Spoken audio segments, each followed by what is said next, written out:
You are now entering the podcast studio of Chronicles, episode Tecumseh's Curse, the Presidents, and the Prophecy.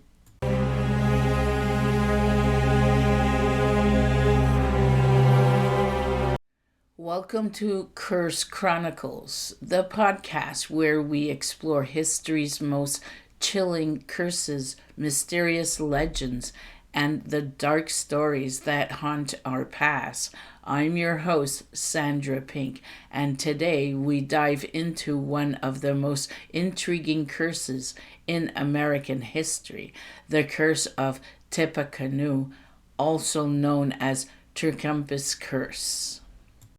Our story begins in early 19th century, during a time of conflict between Native American tribes and American settlers encroaching on their land.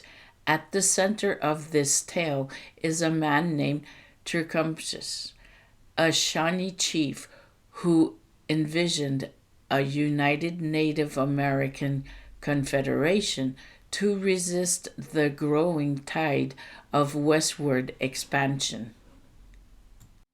In 1811, General William Henry Harrison, then governor of the Indiana Territory, led an army to confront the Tecumseh forces at the Battle of Tippecanoe.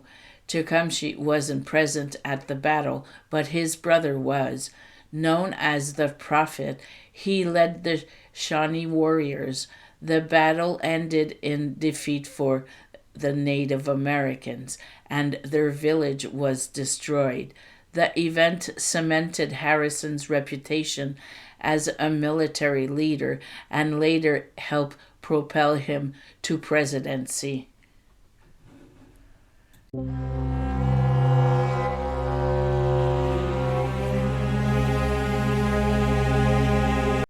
According to the legend, Tenskwatawa cursed Harrison and the American presidency, vowing that every president elected in a year divisible by 20 would die in office.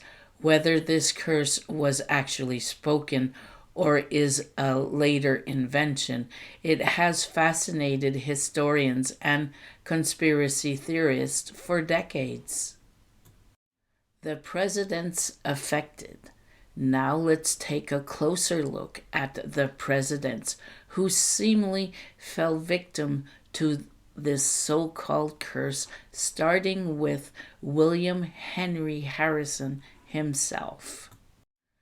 William Henry Harrison, 1840. Harrison was elected president in 1840, but his term was tragically short. He delivered the longest inaugural address in history on a cold, wet day, caught pneumonia, and died just 31 days later. He was the first president to die in office. Abraham Lincoln, 1860. Lincoln, elected in 1860 and re-elected in 1864, was assassinated by John Wilkes Booth in 1865. His death came during one of the nation's darkest times, the Civil War. James A. Garfield, 1880. Garfield was shot by Charles Guiteau in 1881. Just 4 months into his presidency. He lingered for weeks but eventually succumbed to his wounds. William McKinley, 1900. McKinley was re-elected in 1900 but was assassinated in 1901 by anarchist Leon Czolgosz while attending the Pan American Exposition in Buffalo, New York. Warren G. Harding, 1920.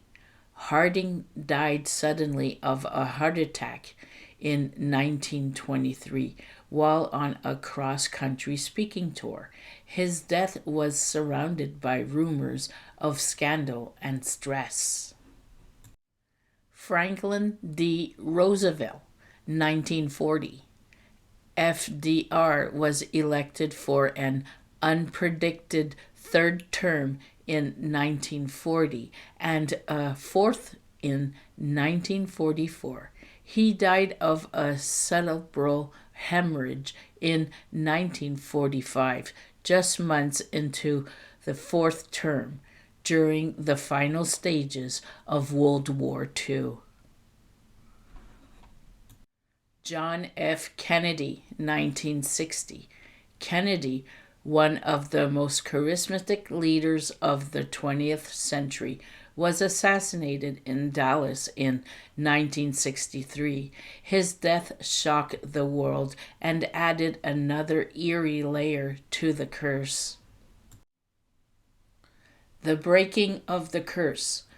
The supposed curse seemed unbroken until the election of Ronald Reagan in 1980.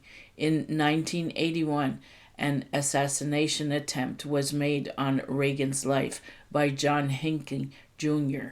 Reagan was seriously injured but survived, making him the first president elected in a cursed year to complete his term alive. Some say this marked the end of the curse. In 2000, George W. Bush was elected despite the tragedies of 9/11 and the wars in Afghanistan and Iraq. He too completed his presidency without falling victim to the curse. Explanations for the skeptics. So, is the curse of Tippecanoe real? Let's break it down. Some argue it's simply a coincidence with a presidency that spans over 200 years. It's not improbable that patterns could emerge, especially when considering the high pressures, environment, and risks faced by U.S. presidents. Others point out that medical advancement and improved security measures might explain why recent presidents survived. Reagan benefited from modern medicine after being shot, and Bush was never directly threatened. Still, the curse of Tippecanoe remains a fascinating piece of folklore. It's a reminder of how history, legend, and superstition often intertwine, creating stories that endure centuries. In closing thoughts, and that brings us to the end of this episode of Curse Chronicles. What do you think? Is Tippecanoe curse real or just a coincidence? Let me know your thoughts by reaching out on all social media or leaving a comment. If you enjoyed this episode, don't forget to subscribe and leave a comment. Stay curious, and as always, beware of curses from the past.